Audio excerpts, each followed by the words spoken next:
Hello दोस्तों, आज हम लोग बात करेंगे कि रिवीजन इतना इम्पोर्टेंट क्यों है। ठीक है, तो क्योंकि सब ये जो मैं वीडियो बना रहा हूँ उन लोगों के लिए बना रहा हूँ जो किसी भी एग्ज़ाम की प्रिपरेशन कर रहे हैं, किसी भी मतलब किसी भी, वो चाहे एसएससी सीजीएल हो, यूपीएससी हो, पीसीएस हो, एमटीएस हो, कोई भी एग्ज़ाम की प्रिपरेशन कर रहे हैं। इन सारे एग्ज़ाम्स में रिवीजन एक बहुत इंपॉर्टेंट की फैक्टर होता है। ठीक है, क्योंकि जब भी हम जीएस पढ़ते हों या मैथ के कॉन्सेप्ट पढ़ते हों तो क्या होता है कि कुछ टाइम बाद हम उस चीज़ को लगता है कि जैसे भूल गए हैं। ठीक, फियर ऑफ मतलब मिसिंग आउट का एक फोमो सा रहता है कि यार याद है कि नहीं याद है, याद है कि नहीं याद है। ठीक है, तो रिवीजन किसी भी एग्ज़ाम में अगर आप अपियर हो रहे हैं तो रिवीजन एक बहुत बड़ा रोल प्ले करता है। अब रिवीजन के साइकिल क्या होते हैं कि जैसे बहुत लोग बोलते हैं कि एक हफ्ते में एक साइकिल रखो, कुछ लोग बोलते हैं 15 दिन में रखो, कुछ लोग बोलते हैं संडे संडे रिवाइज़ करो, जो हफ्ते भर में पढ़ा 6 दिन संडे उसको रिवाइज़ कर लो। ठीक है, फिर भी कहीं ना कहीं हम लोग लैग कर जाते हैं कि रिवीजन में क्या दिक्कत आ रही है, किस वजह से हम लोग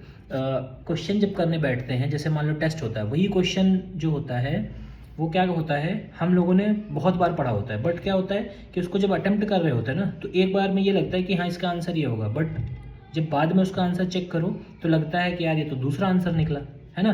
तो ये इस प्रॉब्लम कहाँ पे आती है। ठीक है, तो इसके लिए मैं आपको एक कहानी सुनाता हूँ। ठीक है, देखिए एक बहुत बड़े महात्मा हुए हैं, मतलब उनका नाम तो मैं नहीं लूँगा, बट उनके पास एक उनका शिष्य आता है और उनसे ये बोलता है कि महाराज, मैं आपकी जो यादाश्त है ना, मेमोरी है, उसका मैं एकदम कायल हूँ, क्योंकि मैं आपसे कुछ भी कभी भी जैसा भी पूछता हूँ आप तुरंत बता देते हैं, आपको याद रहता है। तो गुरु जी ने कहा, हाँ मैं इसका आंसर तो तुम्हें देना चाहता हूँ। इसका जवाब ये है कि मैं तुम्हें ये भी बता सकता हूँ कि पिछले साल को 26 फरवरी को मैंने क्या नाश्ते में खाया था, दोपहर को लंच में मैंने क्या खाया था, रात के खाने में मैंने क्या खाया था, मैं ये भी बता सकता हूँ। साल भर पहले की बात भी तुम्हें बता सकता हूँ, और परसों मैंने क्या खाया था मैं ये भी बता सकता हूँ। तो उनका जो शिष्य था वो बहुत हैरान हुआ कि यार ये ऐसी कौन सी चीज़ है कि मतलब इनको सब याद रहता है।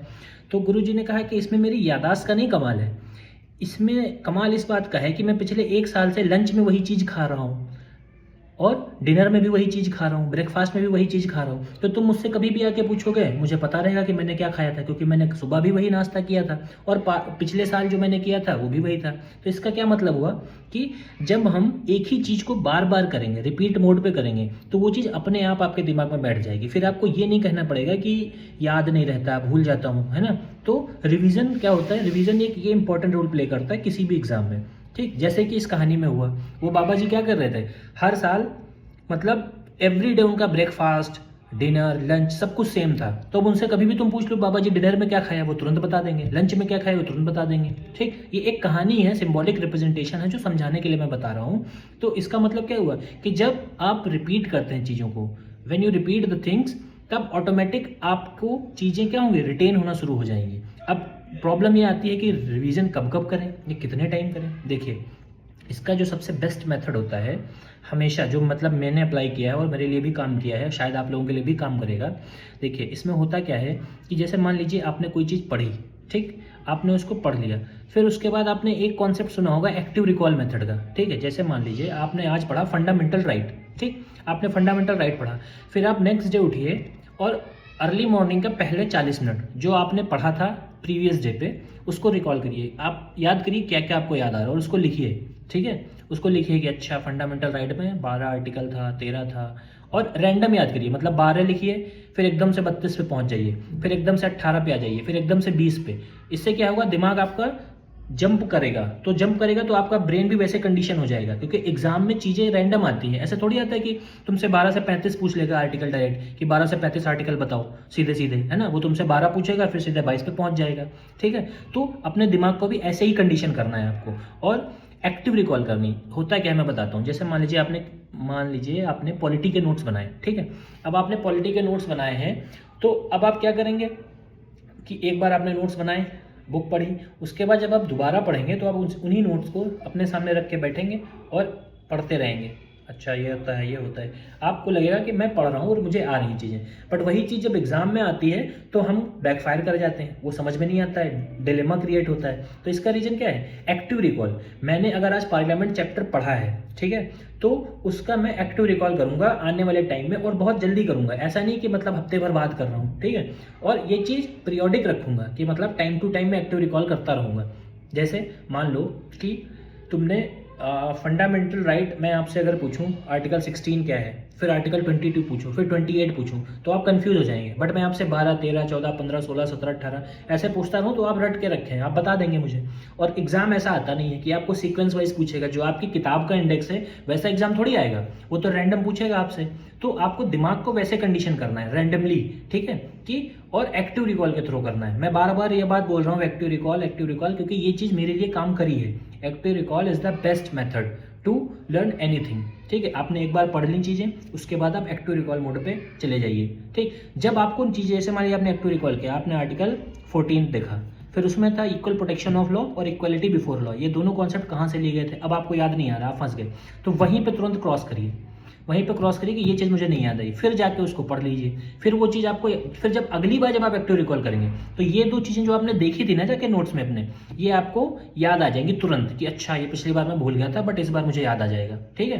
तो दिमाग ऐसे काम करता है, ठीक है। तो आई होप आपको ये क्लियर हुआ होगा कि रिवीजन क्यों इंपॉर्टेंट, और ये किसी भी एग्जाम के लिए हो, आप मैथ पढ़ रहे हो, आप साइंस पढ़ रहे हो, आप history, polity, geography, environment, economics कुछ भी पढ़ रहे हो, उन सारे सब्जेक्ट्स में यही एक तरीका है एक्टिव रिकॉल, ठीक है।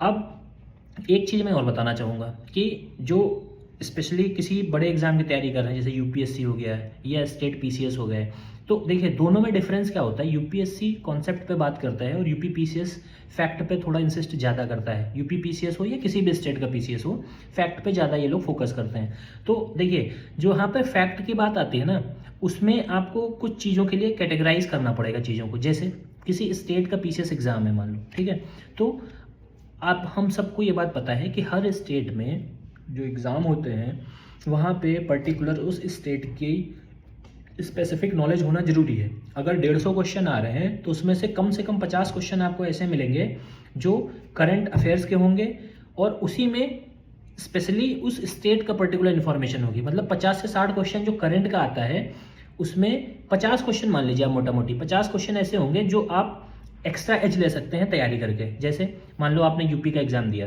तो यूपी स्पेशल आपका तैयार होना चाहिए, बाकी जो पिछले 1-1.5 साल की करंट है वो आपकी रेडी होनी चाहिए, ठीक। ये दो चीज़ें एज आपको मिल सकता है क्योंकि history, polity, geography, static part सब पढ़ रहे हैं। एज आपको कहाँ मिले, जैसे मान लीजिए आपको 150 क्वेश्चन का पेपर आया जिसमें 50 क्वेश्चन ऐसे थे जो यूपी स्पेशल थे और करंट अफेयर्स के थे, और मतलब सब मिक्स था उसमें, यूपी का स्टैटिक भी था, यूपी का करंट भी था, और ये जो आपका है ओवरऑल करंट जो नेशनल लेवल, इंटरनेशनल लेवल का करंट था, सारा मिक्स उसमें था, ठीक है।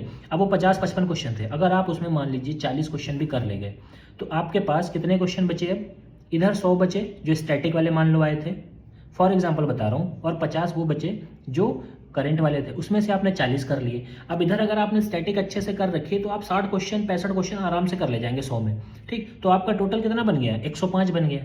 105 में आप आराम से प्रीलिम्स क्वालिफाई कर जाएंगे, ठीक। तो किसी भी स्टेट पीसीएस का एग्जाम दे रहे हैं अगर आप, तो उस पर्टिकुलर स्टेट से रिलेटेड 100% चीज़ें तैयार रखिए, तभी आप उस एग्जाम का प्री निकाल पाएंगे, वरना दिक्कत होगी। आप सिर्फ हिस्ट्री, पॉलिटी, ज्योग्राफी पे जाके वहाँ पे गेम नहीं कर सकते हैं, ठीक है। इसलिए ये एक फोकस रखना, और रिवीजन के लिए जो मैंने बताया है एक्टिव लर्निंग, एक्टिव रिकॉल, उसको जरूर करिए ट्राई। आई होप आपको ये चीज़ें समझ में आई होंगी। अगर किसी को कोई डाउट है तो प्लीज़ आप कमेंट में ज़रूर पूछिएगा। Thank you.